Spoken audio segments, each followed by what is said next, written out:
governo Lula iniciou a semana com uma bomba para desarmar.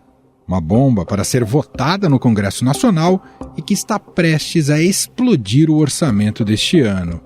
Segundo o governo, estes projetos em tramitação podem gerar despesas adicionais de 70 bilhões de reais aos cofres públicos apenas este ano. A detonação maior viria de um projeto patrocinado pelo presidente do Senado, Rodrigo Pacheco, a chamada PEC do Quinquênio.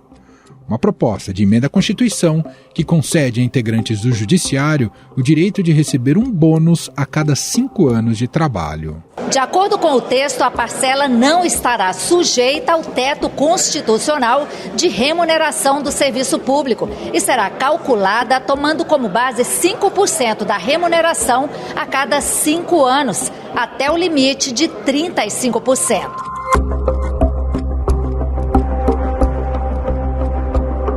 A estimativa é que pagar essa fatura custaria aos cofres públicos cerca de 40 bilhões de reais.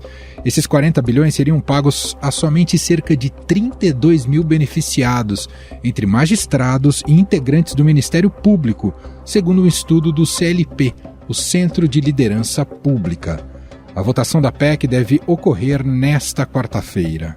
Carreiras que têm poder de pressão, em particular o judiciário, mais em particular ainda a cúpula do Poder Judiciário brasileiro, ignora o fato de que ocupa o 0,1% da pirâmide de rendimentos do Brasil. E aí se quebra um país, se quebra a Previdência, se destrói as estruturas de gestão de equipes para atendimento desse 0,1%. No fundo, o que essa emenda visa aqui criar é uma racionalização disso. Um adicional, um benefício, com critérios objetivos para estruturar melhor essas duas carreiras, deixá-las atrativas.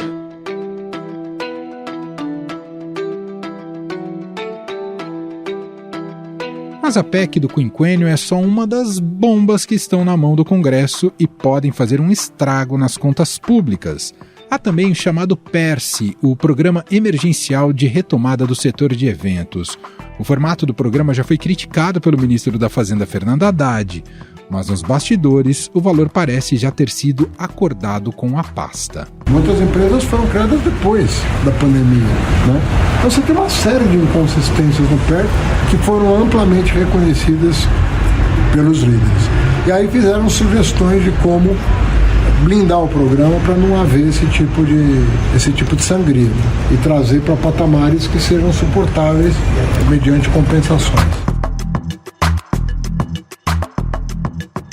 O projeto tem relatoria da deputada Renata Abreu, do Podemos de São Paulo, que estabeleceu um custo de 15 bilhões de reais para o incentivo no período de 2024 a 2026. E o ponto final da discussão foi a seleção de 29 quinais que foram acordados no Colégio de Líderes e que naturalmente segue para plenário sem destaque, sem emendamentos, numa possibilidade de acordo. Em votação, aqueles que aprovam permaneçam como se acham. Aprovado.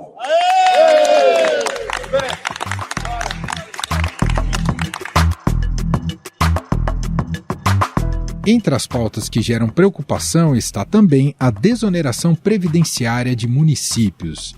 E enquanto as bombas vão sendo armadas, a relação do Executivo com o Congresso segue ruim, especialmente com o presidente da Câmara, Arthur Lira, que declaradamente rompeu com o articulador político oficial do Planalto, o ministro das Relações Institucionais, Alexandre Padilha. Basicamente do ministro Padilha, que é um desafeto, além de pessoal incompetente. A gestão petista tenta agir em várias frentes para conter o impacto das propostas do Legislativo sobre as contas do Executivo. O ministro da Fazenda, Fernando Haddad, antecipou sua volta ao Brasil dos Estados Unidos para fortalecer essa articulação com o Congresso. E o próprio presidente Lula já sinalizou que deve conversar com os presidentes das casas do Congresso esta semana. Ou seja, a briga é o normal da divergência política no Congresso Nacional, que tem vários partidos políticos, que tem programa diferente, e a coisa é mais normal que quando você dê entrada com um projeto de lei, com a medida provisória, tenha gente que queira incluir alguma coisa ou tirar alguma coisa. Então eu estou convencido de que nós estamos numa situação, eu diria, de muita tranquilidade na relação com o Congresso Nacional.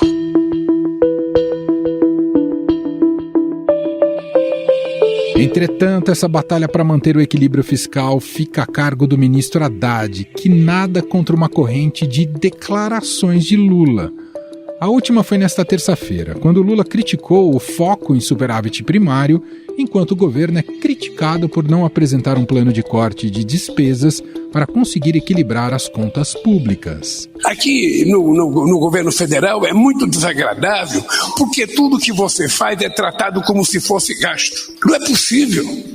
E isso inibe a gente. Porque a gente começa o nosso orçamento pensando no que você tem que deixar de reserva para pagar. A última coisa que a gente pensa é o que investir. Vai investir o que sobrar.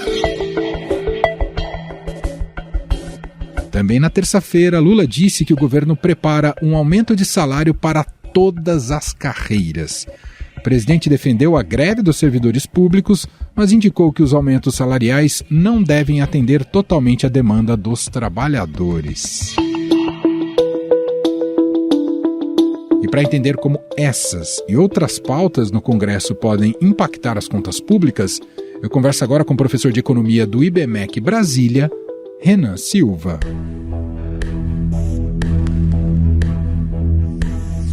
Olá, professor, seja muito bem-vindo, tudo bem? Tudo bem, Emanuel, satisfação estar aqui com você, agradeço o convite. Bom, professor, o governo está extremamente pressionado em relação à equalização das contas públicas. Recentemente anunciou revisão da meta fiscal, que desagradou muita gente, os agentes econômicos também. E agora sofre com a artilharia pesada do Congresso Nacional, o que pode comprometer ainda mais o orçamento. E é o caso da PEC que garante o retorno do quinquênio para algumas das categorias mais privilegiadas do funcionalismo público. Começo te perguntando, professor, por que pautas como essa ainda prosperam no Brasil? E em relação a essa PEC do quinquênio, qual é o impacto que ela pode ter se aprovada no Congresso?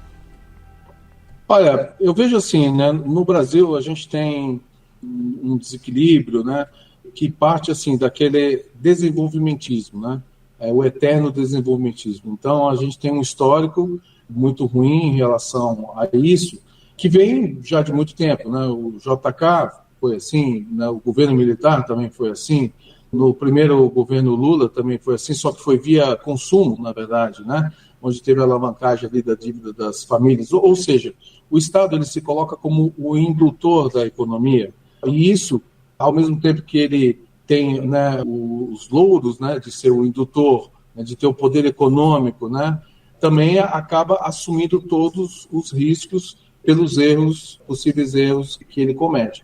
Então, assim, sempre fica assim, aquele sobressalto sobre a possibilidade daquela economia de compadrio, Por que o governo quer, na verdade, ter o domínio sobre essas tomadas de decisões e dos investimentos, assumindo esse risco? Esse é um problema. Então, o que acontece? Na medida que, desde o primeiro dia do governo, ele remonta essa história e se reafirma como o indutor da economia, assim, isso falado e reafirmado. Eu posso até lembrar, por exemplo, na posse do Aloysio Mercadante, quando ele assumiu o BNDES, por exemplo, o quanto ele foi enfático, de que o BNDES voltaria a se alavancar e tudo mais. Então, isso fica bem claro. Agora, para você sustentar essa situação, você tem ali que defender os seus entes, Você tem que defender a máquina pública que fomenta, sustenta a viabilidade do próprio governo ali, incluindo também o Congresso, Já de início a gente teve uma coisa bem ruim, assim, porque não era recomendado, dada a severidade, da nossa dívida pública. Já saímos com uma ré ali da PEC de transição, Sim. Que foi aprovada tranquilamente ali pelo Congresso, ali, que já encheu os olhos ali com aquela possibilidade. Então, agora o que eu vejo é assim, essa vontade, essa vocação de atender esses entes. Olha, eu te apoiei, agora eu preciso da contraparte. Uhum. Bom, até em cima dessa questão que o senhor coloca, do desenvolvimentismo, nessa própria terça-feira o presidente Lula afirmou que no Brasil tudo é gasto e a única coisa que parece investimento é superávit primário. Esse vocalizado descompromisso com o equilíbrio das contas públicas, seja de onde vier, seja do Planalto, da figura do presidente ou mesmo do Congresso Nacional, pode nos levar para onde? Há um risco de quebrarmos, professor? Olha, sempre há um risco, né? Sempre há um risco. A vigilância ali é alta porque nós já temos traumas relacionados a isso, né? Traumas importantes, década de 80 e 90, né? Qual que foi a pior, né? Qual que foi a década perdida? Eu acho que foram as duas, na verdade. E tivemos ali graves consequências com um processo de hiperinflação, inflação inercial, inclusive, né? Inflação de Segunda Guerra Mundial, e tivemos um processo duríssimo, né? De favelização, aumento da pobreza, assim, e isso que a gente não pode esquecer. Então, realmente, depois do advento do Plano Real, constituiu-se algumas travas de segurança, como o tripé macroeconômico e tudo mais, para evitar essa tragédia. Mas apenas essas regras monetaristas, elas não são suficientes, né? É necessário que a condução da política fiscal mantenha a disciplina e a austeridade necessária para que não falte recurso, até mesmo para os programas sociais já contratados, né? Então, como a gente está num patamar agora de endividamento maior, mais elevado, já atingimos aí 75,5% do PIB, e o próprio Banco Central, pelo seu último relatório de inflação, já aponta que esse endividamento pode ir daqui 1 ano, 2 anos, ir até 86% antes de melhorar. E aí é um risco muito elevado, porque nossa taxa de juros mediana é muito alta, sempre foi muito elevada. Mas a Selic vai cair para 10%, 9,50%, não é suficiente. Em cima de um endividamento muito maior, esse risco realmente de um desequilíbrio mais profundo, levando a novas emissões de dinheiro e até mesmo a quebrar, ele aumenta. E por isso que os economistas, os mais experientes, têm sido muito contundentes e duros com essa perspectiva de voltarmos lá para a década de 90.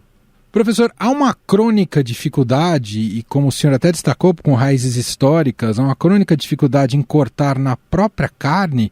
Em que medida uma reforma administrativa poderia ajudar nesse sentido? De onde é possível tirar para ajudar nessa questão de ter fôlego nas contas públicas, professor? Olha, diante desse cenário, é necessário cortar, né? Então, assim, se a gente olhar para a estrutura de despesa do governo, tá, nós temos ali que 55%, depois da reforma, 55% das despesas obrigatórias do governo advém da Previdência, né? E 25% é o segundo maior gasto, vem da área administrativa. É muito elevado, é muito alto. Então, somando aí, nós já temos 80%. Exato. Depois nós temos o Bolsa Família, o LOAS, e tudo isso é obrigatório, né? Ou seja, se o executivo fosse um pagador de boleto, né? Se não pagar, é impeachment porque é obrigatório. Do lado do discricionário, né, que é aquele investimento que você tem alguma liberdade, nós temos a educação, ali com mais ou menos 3%, para fechar a conta, vamos colocar 4%, e investimentos, de fato, né, infraestrutura, tal, 1% apenas. Então, primeira coisa, né, já saindo um pouquinho da sua pergunta, mas vale a pena. O educacional, ele não deveria estar nos discricionários, né? Se a gente depende da economia do conhecimento, ele deveria estar no lado obrigatório.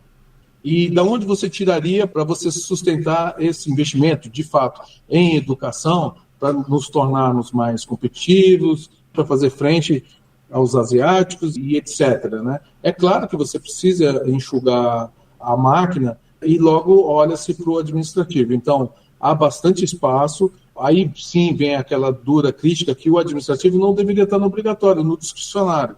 É como uma empresa, por exemplo. Tem uma hora que você está vendendo menos, está arrecadando menos, no caso do governo, a arrecadação de impostos. Na hora que o PIB cede alguma coisa, como é que você vai manter o mesmo patamar de salários e com correções desejáveis pelos entes que apoiaram o governo? Então, fica uma dicotomia, né? Fica uma coisa completamente perigosa, inviável. Então, agora, mudar nessa estrutura das contas, hoje não vejo ninguém comentando isso. Eu acho que é politicamente tão arriscado você mexer nessa estrutura aí que realmente ninguém se atreve a mexer, assim como foi muito difícil fazer uma reforma parcial na Previdência. Que já está pressionada de novo, aliás, né, professor? Já está pressionada, porque não foi a contento. Ela demorou 30 anos, veio com muito atraso, e acabou não sendo assertiva como se desejava. E também por que isso acontece também? Porque nós temos também outra doença grave, né, na economia brasileira, que é uma indexação cruel. né, das contas. Inclusive, tanto na Previdência quanto nas contas. Mas eu não vou corrigir o rendimento do aposentado. Não é bem isso. Você vai corrigir mediante o possível, né?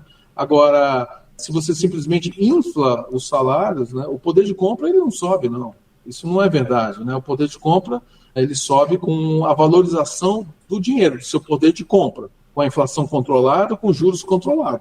Aí sim você está ganhando mais dinheiro. E não nominalmente, né? Você tem uma conta inflada para depois ser dragada pelas taxas de juros absurdas e pela inflação absurda também. O governo apostou desde o princípio muito nas receitas, até obteve algum sucesso, mas ainda há onde buscar mais arrecadação, já que é um governo que sinaliza que não vai cortar na própria carne, professor? Olha, alguns desequilíbrios existiam e existem, algumas correções podem ser realmente feitas, né? Havia esse espaço, só que nós temos um problema crônico também, que são os impostos inadequados. Eu falo inadequado porque é possível você encontrar uma carga tributária, mundo afora, até maior do que a nossa. Só que quando você relaciona com a nossa renda, tá, okay, ela é bastante inadequada. Então, assim, ela é mais alta nos países cuja renda per capita está acima de $10 mil. Então, no nosso caso, o que acontece é que os impostos pesam tanto que as empresas estão aí do jeito que a gente está vendo. A gente vê setor de aviação sofrendo, a gente fala, o varejo está ruim. Está ruim há muitos anos. As lojas americanas quebradas. Não foi só a loja americana que quebrou. Foi a Arapuã, o Maspin, a Sears, as casas pernambucanas lá atrás, a antiga, e etc, etc. Então, tudo vai quebrando. A gente tem um caso emblemático da Varig, e assim vai. Então, adianta você cobrar muitos impostos e não conseguir receber esses impostos, porque ficam lá contingenciados, né, com empresas que estão falidas já? Essa aqui é a questão. Da onde viria, então, mais arrecadação? O ideal, na reforma tributária, no cômputo, você tem que reduzir, na verdade, os impostos, gerar um ambiente de negócio mais saudável para arrecadar mais, e não simplesmente puxar a corda que já está no pescoço. Entendeu? Então, não é nem corda no pescoço, é o joelho no pescoço. Né? Nós estamos sem ar, sem oxigênio, mas o que se viu é o quê? Uma adaptação lá do teto do gasto para que o governo possa, em alguns momentos, gastar mais, inclusive, aumentando seu risco, né, porque depois que a arrecadação cai, você tem despesas contratadas, e sufocando ainda mais via impostos. Agora, é verdade que alguns desequilíbrios existem e poderiam ser corrigidos. Sobre estados e municípios, professor, muitos deles, com o pires na mão, eles podem acabar também fazendo orçamento sangrar mais?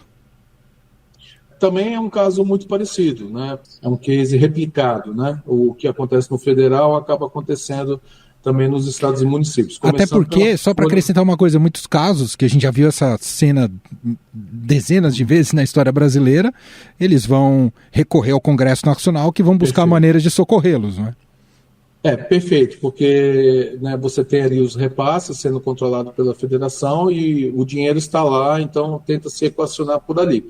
Mas a questão é que, por exemplo, né, o desequilíbrio mais comum que a gente tem em estados e municípios é justamente na folha de pagamento, com folhas extremamente onerosas que também tem esse viés político. Né? Então, o exemplo que nós tivemos agora, que o ICMS, né, para você melhorar a atividade econômica, ele foi reduzido por um acordo, né, de cavalheiros, vamos dizer assim, né, para se socorrer um pouco a população do problema da Covid e do pós-Covid, onde a gente chegou no piso de um ICMS de 17%. Agora, imediatamente, já foi reonerado. Por quê? Eles já estão com esse desequilíbrio batendo na porta e já ameaçando realmente um problema futuro, que eles queriam algum tipo de compensação. Mas esse problema existiria se tivesse mais austeridade também na administração pública do outro lado. Então, de novo, né, essa gestão por viés político, eu diria assim, né, superando ali a ciência econômica e tudo mais, ela é muito arriscada e permanece conforme a história recente aí que nós temos. Né? Só para a gente fechar, professor, em que medida o governo pode esperar que o desempenho da economia ajude nessa questão das contas públicas? Há algo a se depositar nesse sentido?